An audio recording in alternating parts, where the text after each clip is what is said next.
Bonjour et bienvenue sur le quiz de la semaine. Une émission proposée par Radio Prédication, animée par Dominique et Martine. Bonjour à tous, j'espère que vous allez bien. Je m'entends pas très bien dans mon casque, mais bon. Bonjour Martinette. Bonjour tout le monde. Comment c'est-tu, donc? Je vais. Bienvenue aux auditeurs qui nous écoutent actuellement. Soyez bénis. Moi, ça me fait plaisir quand on écoute la radio quand même. Ah bah oui, mais tout le temps, hein. Ah bah oui. Je rappelle également que j'ai installé une sorte de chat, de salon de conversation sur le site de radioprédication.fr ou radioprédication.blogspot.com, c'est la même chose. Deuxièmement, donc, on va voir Matthieu chapitre 10 aujourd'hui. Enfin, on va voir, on s'amuse un petit peu quand même. C'est pas une étude biblique non plus, hein. Faut le dire. Côté chanson, alors on va aller du côté de Graham Kendrick qui vient de sortir un certain nombre de chansons pour les périodes de fête, pour la période de Noël, on va le dire. Hein. Bah attendez, c'est vrai que c'est un mot interdit maintenant Noël. Ah bon? Ah oui, c'est interdit. Oh là là là là là là, on est embêté. Hein. Non, on n'a plus le droit maintenant. Oh là, bah non. J'ai choisi 3 chansons, je sais pas si on va peut-être passer les 3, on va essayer. La question de Petro de l'Éternel, sur Twitter, je le rappelle, hein. Son pseudo c'est @Petro, voilà, simplement, simple. Alors, la question de Petro de l'Éternel, elle est simple quand même, si, un petit peu. Dans quelle langue était rédigée l'inscription au-dessus de la croix de Jésus? Dans quelle langue? Au pluriel donc, dans la question c'est marqué au pluriel, après je sais pas, hein. Dans quelle langue était rédigée l'inscription au-dessus de la croix de Jésus? Alors, est-ce que c'était en hébreu, en grec ou en latin et en latin? Est-ce que c'était en hébreu seulement? C'est pour ça que c'est le S qui dans quelle langue au pluriel? Alors, s'il est marqué hébreu seulement, ça ne va pas. Troisièmement, donc, hébreu, grec et araméen. Je répète. Dans quelle langue était rédigée l'inscription au-dessus de la croix de Jésus? Hébreu, grec, latin, hébreu seulement ou hébreu, grec et araméen. La question n'est pas assez évidente que ça, quand même, quelque part.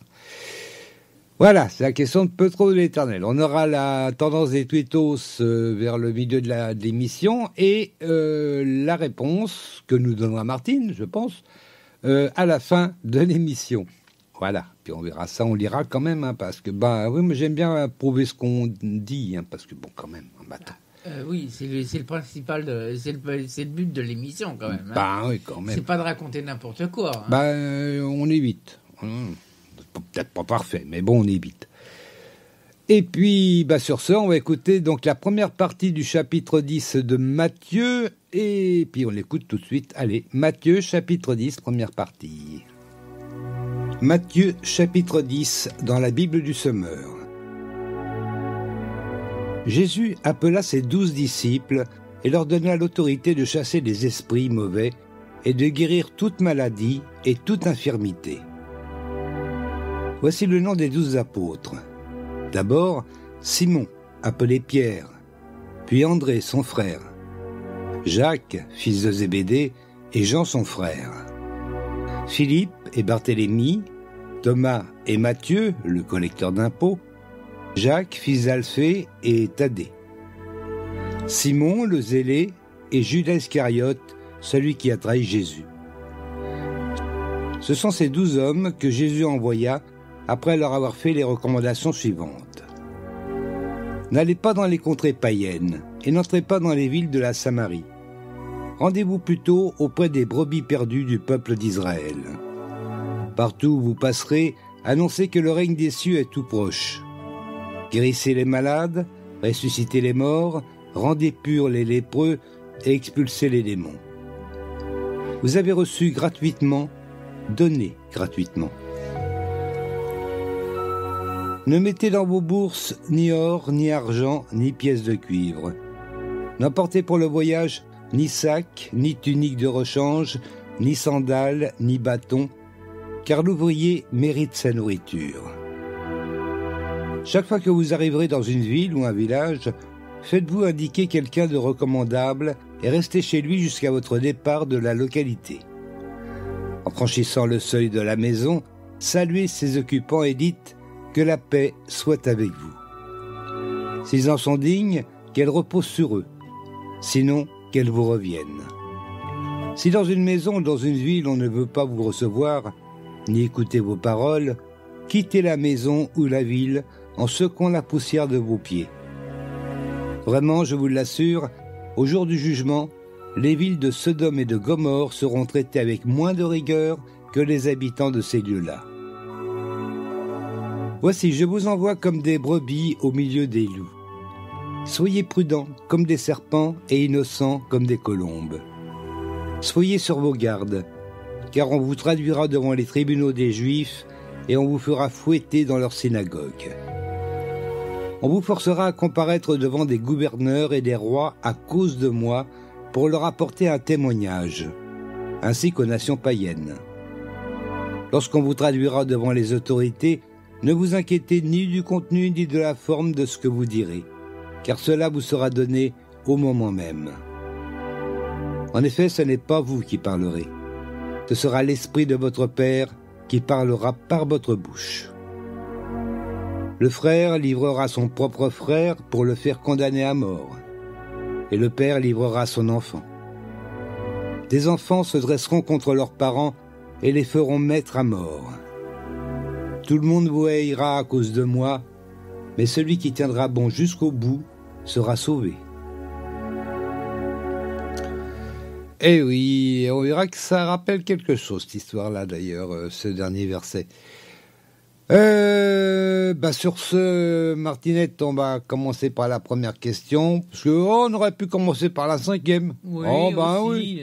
Mais non, finalement, on va commencer par la première. Alors, première question. Jésus appela combien de disciples ? Jésus appela combien de disciples ? 10, 12 ou 13 ? Au hasard, allez. Allez, on y va, tic-tac.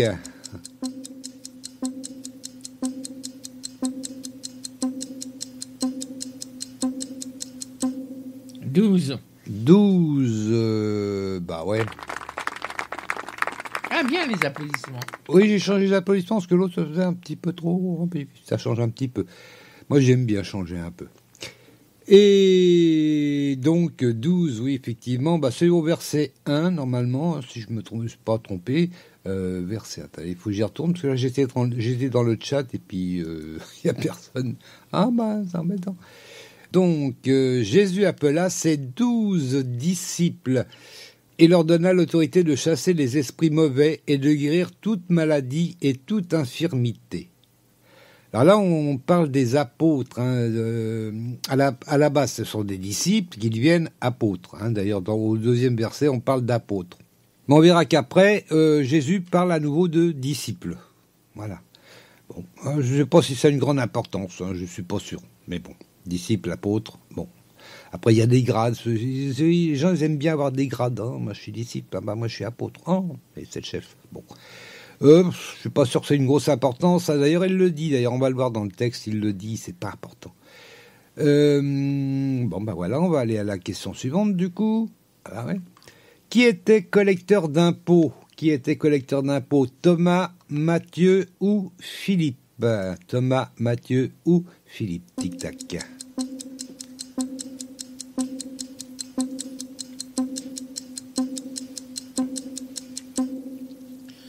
Thomas et Matthieu. Je sais quoi, mais non, pas Thomas et Matthieu. Faut bien lire, Martinette. On va lire ça au verset 3. On va dire donc le 2 et le 3. Voici le nom des 12 apôtres. D'abord Simon, appelé Pierre, puis André, son frère. Jacques, fils de Zébédée, et Jean, son frère. Philippe et Barthélemy. Thomas et Matthieu, le collecteur d'impôts. C'est Matthieu qui est collecteur d'impôts. Ah, d'accord. Ah oui. Ils ont mis Thomas et Matthieu, effectivement, mais c'est le collecteur. Sinon, ils auraient marqué les collecteurs d'impôts. Oui, moi je vois deux prénoms. Oui, mais non. Je cherche pas midi à 14h, moi. Oui, mais non. Non, c'est que Matthieu qui est collecteur d'impôts. Et puis donc Jacques, fils d'Alphée, et Thaddée. Voilà. T-H-A-D-D-E-E. D-D-E. Voilà. Et puis, voilà, on va passer, du coup, ça va vite, on va passer à la question suivante. Dans quelle ville ne doivent pas entrer les apôtres ? Ouais, c'est vrai que c'est curieux, mais ça m'a titillé, ça. Oh, bah, il n'y a pas que ça qui m'a titillé, il y a plein de choses. Dans quelle ville ne doivent pas entrer les apôtres? Les villes de Samarie, de Galilée ou de Judée? Tic-tac.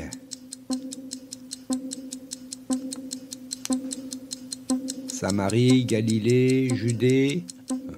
Samarie. Samarie, eh ben ouais. Voilà. Ça fait petit applaudissement quand même, mais bon. Oh, bah. Non, j'aime bien, moi. Oui, c'est bon, c'est bien alors. Bon. Tu sais bien que j'aime bien ce qui est discret. Oui, c'est vrai aussi. Bon, voilà. Alors oui, effectivement, c'est la Samarie. Alors ça, c'est au verset 5, donc on va dire le 4 et le 5. Simon, alors là, il continue d'énumérer on continue d'énumérer les 12 apôtres. Donc Simon le Zélé et Judas Iscariote, celui qui a trahi Jésus. Ce sont ces 12 hommes que Jésus envoya après leur avoir fait les recommandations suivantes. N'allez pas, et c'est la première recommandation, c'est ça qui est étonnant, n'allez pas dans les contrées païennes et n'entrez pas dans les villes de la Samarie. Bon, la Samarie, on sait que les Samaritains sont juifs, mais ils sont fâchés avec les juifs. Bon, enfin, ils sont fâchés avec on va dire, pas l'église, mais je sais plus comment on disait, mais avec les prêtres et tout ça, parce que les juifs voulaient qu'on adore Dieu uniquement dans le temple de Jérusalem. Et les Samaritains, eh ben eux, ils voulaient pas. Voilà. Donc ils sont fâchés, et puis donc voilà. Bon. Et là d'emblée, Jésus, voilà, il continue à opposer finalement les Juifs et les Samaritains. Pour moi, quelque part, c'est pas logique. Mais bon, après, peut-être qu'il y a autre chose, je ne sais pas. Et pareil pour les contrées païennes, il veut pas qu'ils aillent dans les contrées païennes. Alors que finalement, c'est encore les païens qui sont devenus les plus chrétiens quelque part. Oui, hein? Mais il veut peut-être pas que eux rentrent dans les villes avant lui. Non, je pense pas. Moi, je pense, par contre, je viens de penser à autre chose, c'est que ce sont des jeunes disciples, ils sont pas très aguerris, pas très affirmés, et que aller dans les contrées païennes ou dans les villes de Samarie, ça aurait pu les influencer. Possible. Moi, je pense plutôt à ça. Parce que sinon, ça n'a pas de sens. Pas pour moi. Donc, je pense que c'est la seule raison pour moi qui peut expliquer ça. Voilà. Et puis, sur ce, on va aller à la... Tu lis. Je lis, oui, je lis. Ah ben, j'ai pas lu. Ah ben non. Alors, ce sont ces 12 hommes... Ben si, j'ai lu. Ben si, pas le temps d'avoir entendu lire. Hein. Ah ben, je vais relire, c'est pas grave, moi, ça me gêne pas. Ce sont ces 12 hommes que Jésus a envoyés après leur avoir fait les recommandations suivantes. N'allez pas dans les contrées païennes et n'entrez pas dans les villes de la Samarie. Voilà. Bon. Maintenant, je suis sûr que tu as lu. Mais bon, moi, je pense que c'est la seule explication que j'ai, c'est que c'était les jeunes disciples qui pouvaient se faire influencer par les païens ou par les Samaritains. C'est fort possible. C'est fort possible. La question suivante. Alors oui, j'aime bien celle-là. L'ouvrier mérite sa paye, ses impôts ou sa nourriture. L'ouvrier mérite sa paye, ses impôts ou sa nourriture. Oh bah oui, les impôts. Oh bah oui.